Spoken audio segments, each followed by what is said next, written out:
top forward yesterday. Yep, and there's Zachary on the left. We are in game 2 with Zachary up a game. Doesn't look like Zachary has access to green mana yet, whereas Jeremy Crawley has all the pieces he could ever want so far. Yeah, I mean, it's going to be impressive for Zachary to live through one turn. Yeah, he's already at 10 with an impressive board presence, as well as the combo potential from Blood Artist, and Zachary being hampered by not having any green mana is certainly going to be a problem. Yeah, he really needs Mutilate to really be able to do very much in this matchup beyond, you know, hopefully his opponent getting a slow draw. Yep, and after sideboard he does have 4 of those, but even if he does cast a Mutilate on his next turn, that might still not be good enough. Yeah, I mean, this game in particular, it's just too late for the most part, but in the future he's gonna be very, very reliant on that Mutilate in order to get an advantage, because so many of Jeremy's cards cost 2 or less and are not easily destroyed by removal, and so many of Rayburn's cards are creatures that cost 4 or more or are clunky removal spells. Yep, absolutely. Things like Devour Flesh, certainly not at its best against Junk Aristocrats. Yeah. So overall, I think this matchup is going to be just a nightmare for Zachary. You know, no matter how you slice it. However, he did win game 1, a very important game 1. Looks like he's considering a mulligan, or not a mulligan, a miracle here, although there are no black miracles that were printed in Avacyn Restored, and instead decides to scoop it up, and we're going to get a look at these players before they head to game 3. As you saw, Jeremy Crawley sideboarded in Appetite for Brains, among other cards, in his Junk Aristocrats deck. What else do you think that... Yeah, he wants the Appetite for Brains to be able to fight Mutilate, because, I mean, Absolutely. He knows, there's no question, Mutilate's the most important thing going on.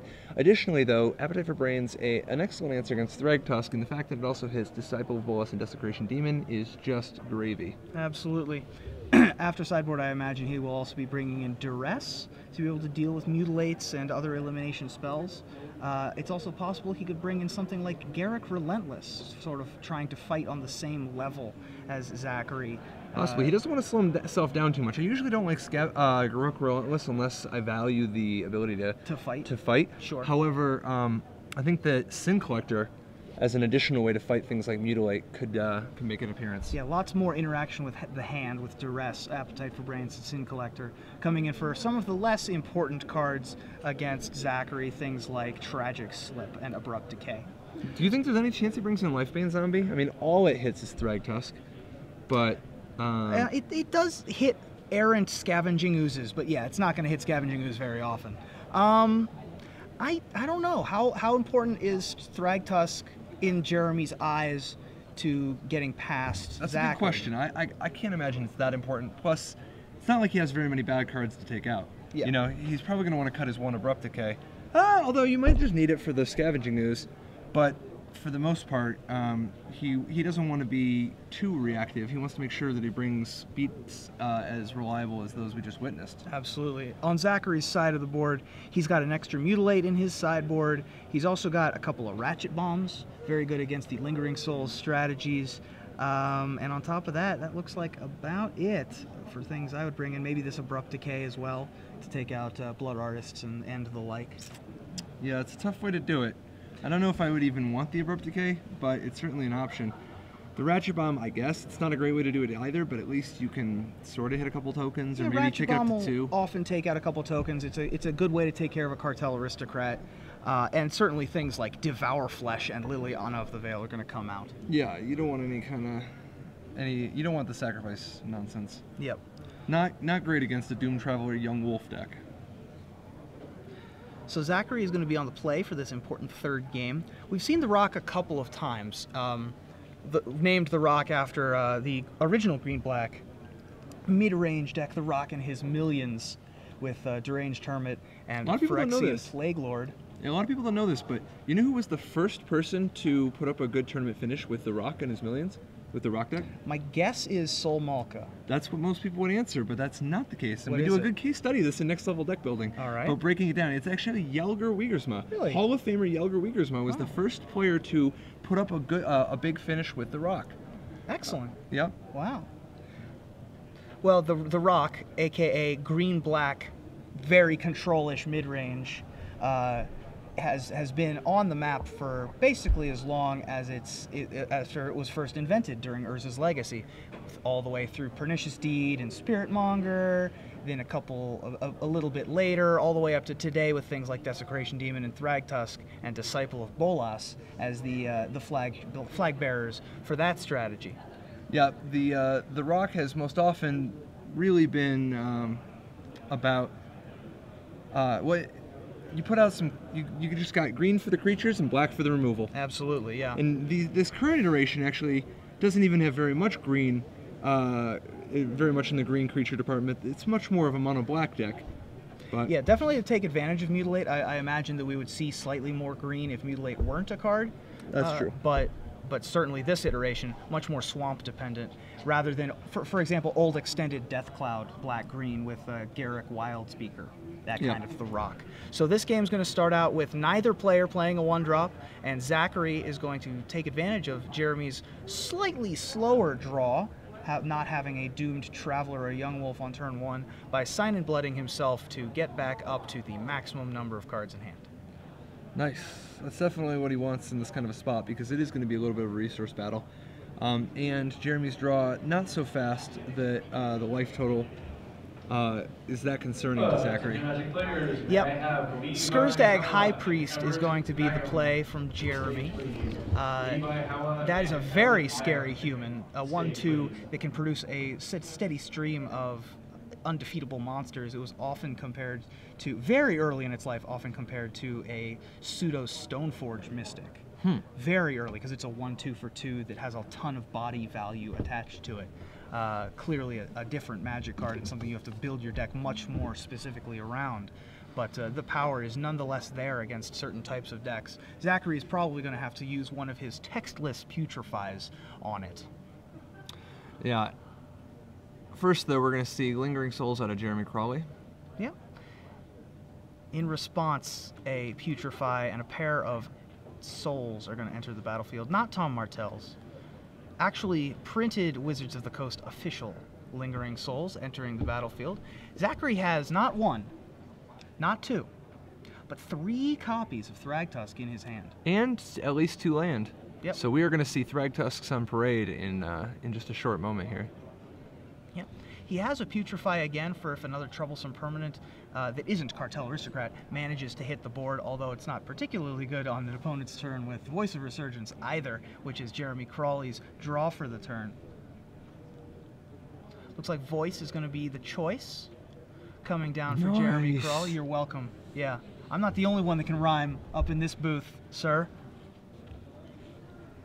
After the Voice of Resurgence, we see a Doomed Traveler, and Jeremy just trying to commit as much as he can to the board, which is definitely the right way to play it, given that Zachary is about to play a Thragtusk every turn from here on out. Absolutely, and he's also got, in his deck, has 4 copies of Desecration Demon. Not very good when you're facing down a Voice of Resurgence and a Doomed Traveler. Mutilate, also a card that loses a lot of value when 2 of your cards come back, and you've also still got Lingering Souls in the graveyard. There's Thragtusk on the left. The Nils Ham art, always carry 2 spears. Is the wisdom that we have from Mokgar, Colonian Hunter. John Miko Beltran. I've heard that. Please come to the stage if you are in the building. So 2 spirits are going to enter the red zone here for Jeremy to try to keep the life total at a decent level. And the shoe is on the other foot now, as Desecration Demon comes down from the Junk Aristocrats player. Yeah, Desecration Demon, definitely a much more effective tool against black-green. However, he does have Putrefy. Yeah, Jeremy actually has 3 copies of Desecration Demon in the main deck. I hadn't noticed that previously. It's another sacrifice outlet to be able to gain value off of Voice of Resurgences. Well, you can't early. You can't sacrifice it. Yeah, you can't sacrifice. You can't sacrifice. Only opponents can sacrifice to the Desecration Demon. Oh, well, that's too bad. However, it is still a source. It's sort of an implied source of morbid, because sometimes people just have to tap it, which then can turn on your tragic slips. Desecration Demon has one of the most complicated triggered abilities printed in Magic history. It really does. So Putrefy is going to remove the 6/6 Demon from Temptation's path here, leaving Jeremy with only 1/1s and 2/2s. He elected to do that instead of casting Thragtusk number 2. We can cast that anytime. One of the few times that we've seen actually on camera where someone elected to play something other than Thragtusk on their turn. I don't know. I see people pass on Thragtusk all the time. They play Garruk, Primal Hunter, Rakdos' Return, any kind of removal spell. I think you just give too much respect to that beast. I mean, I will say one thing though. I'm sure happy that we're almost done with that guy. absolutely. What about you? I think that that Thragtusk is exactly the kind of card you want to print exactly once, because you want to see how far you can push the fair creature, right? Because there's Sure, nothing he's inherently fair. unpowerful or overpowered against about a Thragtusk. Gaining 5 life, okay. A 5 power creature for 5 mana, okay. Well, I assume it's just the fact It's that a Doom Traveler. It makes a Like beast on its way out. All right, fine. but The combination. yeah, isn't it just the rate though? Like it's Yes. Like, I mean, Luxodon Hierarch was a really good card in Extended, and it like a 5/3 for 5 is that gains 5 life, is slightly worse than a 4/4 for 4 that gains 4 life, but you also just get a 3/3, Yes. and not even just when it dies, like when anything ever happens. Yep. Whenever it gets Oblivion Ringed, whenever it gets Vapor Snagged, anything. So the beast, the turtle, is going to dirtle into the red zone there. And Zachary on 7, there's Thragtusk number 2, leaving up 2 mana. I did not see if he drew an Abrupt Decay, but I imagine we will find that out rather quickly if that elemental token enters the red zone. Looks like he got a Desecration of his own instead. What do you think about the addition of Desecration Demon to the Junk Aristocrats main deck? It's kind of sweet. I mean, it's real cool with Vorals. It was real popular in the Return to Ravnica block constructed format, which is, I think, where this particular blend of junk gets its roots. Yeah, absolutely. The only cards from Innistrad block are Skursdag High Priest, or the only creatures from Innistrad block are Skursdag High Priest, Young Wolf, and Doom Traveler. The rest of them owe their allegiance to the Return to Ravnica block. Now here we see a tragic slip for the actual -1/-1 as a combat trick, shrinking Thragtusk from a 5/3 down to a 4/2 so that a 5/5 elemental kills it with absolutely no damage dealt. Yep. Well, none permanent anyway. 2 Tusks down. Yeah, but 2 beasts to go. 2 beasts to go as well. Well, 4 beasts to go, really. Always carry 6 spears, All right. what I'm trying to say. Yeah. Zachary has a ton of land. He's going to be hopefully looking for things like Sign in Blood off the top to be able to take advantage of all this land that he's going to have. He's going to end up with 9 total in play over the next 2 turns. If he keeps both of his swamps, or if he plays both of his swamps and doesn't keep them in hand. He has Desecration Demon, Thragtusk, Swamp currently in hand. Jeremy down to 1 card. Yeah, I mean, at this point, he mostly wants to just keep bashing, and I mean, you start by playing the Desecration Demon first, and then the Thragtusk, right? I think so. Because I you're going to think get the 5 life out of Thragtusk either way. Yeah, and making your opponent sacrifice one of his tokens or the Doom Traveler a turn earlier is much more important. Attacking with a beast, keeping things at parity, keeping things at the same amount, similar amount of life total. Because the alternative, you could just play a Thragtusk and threaten to double block. No, but he does play the Demon. Yep.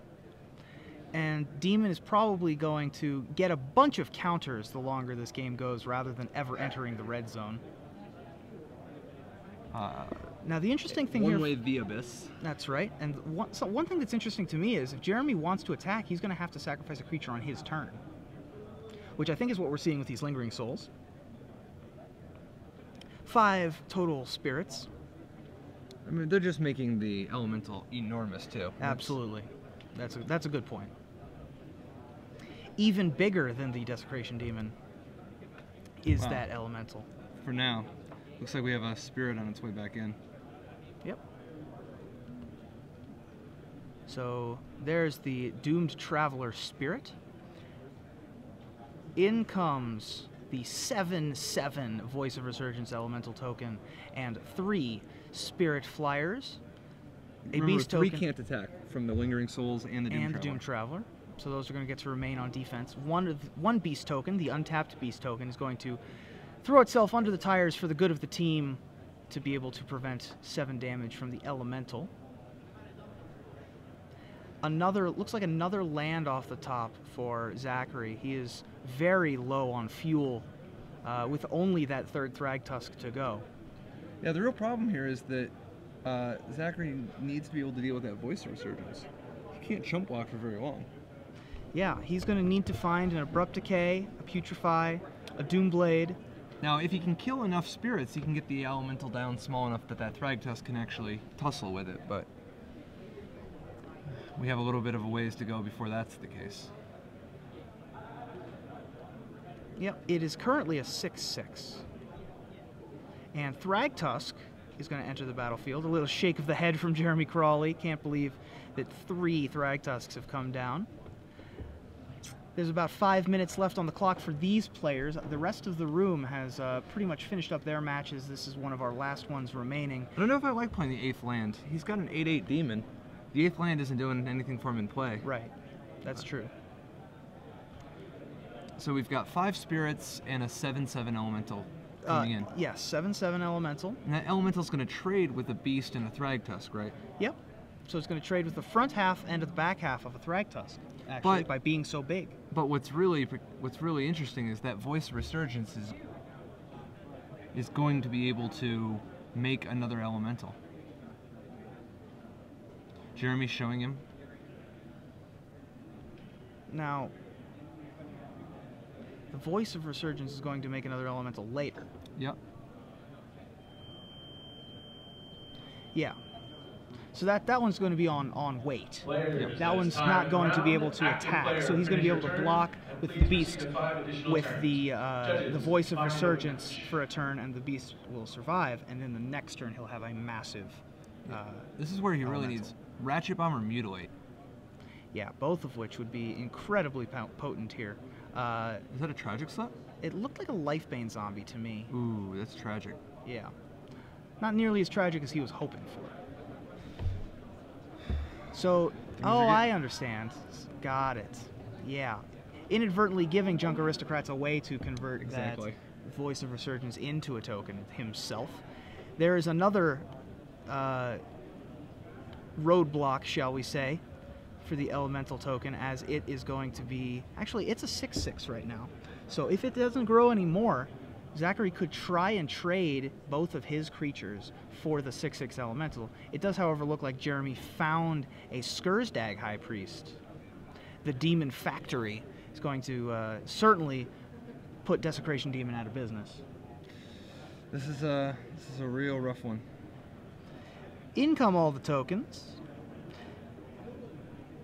Looks to me like Zachary's going to fall to 5. There's the Skursdag High Priest. This is one of those times that you start to see the value of things like Kessig Wolf Run. Just imagine if Yeah. Zachary had access to a Kessig Wolf Run among these oodles of land. Well, he is running 2 copies of Gavany Township, which if he had managed to draw... Oh, Jeremy is. I'm talking about Zachary. Oh, Zachary, absolutely, Zachary yes. just got in the land for Jund days. deck, yeah, because he the black-green value land that was printed in Innistrad block was Grim Backwoods, and that's not exactly where you want to be in a rock deck. No, definitely options of that caliber pretty grim. So Zachary, I'm just going to ignore that pun. Zachary goes to 5. Desecration Demon continuing to eat 1 creature a turn, but Jeremy continuing to average better than a creature a turn. Yep. One of the quandaries of the Desecration Demon is the... So what do you think about the sacrificing a spirit there instead of the High Priest? It protects him a little bit against Golgari Charm, I guess. Yeah. But, yeah, I guess that actually goes a long way. I mean... Yeah. Protects against Golgari Charm, protects against Ratchet Bomb, any number of things that Zachary could have had there. And plus, he will be able to make an extra creature every turn, basically turning a spirit into a 5/5 every turn for the rest of the game until either permanent is dealt with. Yeah. So, Cartel Aristocrat is going to represent yet another sacrifice outlet and yet another untargetable clock for Jeremy. He's not even turning a 1/1 into a 5/5 every turn. He's just getting a 5/5 every turn because he has to feed the demon every turn anyway. Right. So Lifebane Zombie going to stand in front of the Elemental token. 3 more damage going to come in. It looks like Mutilate is going to be the only out here, and it's just a bunch of lands. So Jeremy Crawley takes it, going advancing to 2-1, with a winning 2-1, but advancing to a record of 6-0. yeah, with which Junk Aristocrats. Junk Aristocrat should have locked it up. It sounds like that means that he's going to be able to draw into the top 8 of this tournament. Absolutely, keeping it up for the Tragic Slip decks. We haven't seen one of those be do very well the last 2 or 3 weeks. Outside of like Jund, right? Well, sure. I wasn't counting that as a Tragic Slip deck. Sure, fair enough. I'm counting it more as being able to take full advantage of the morbid triggers and all the sacrifice outlets. Absolutely. And so we haven't seen that be able to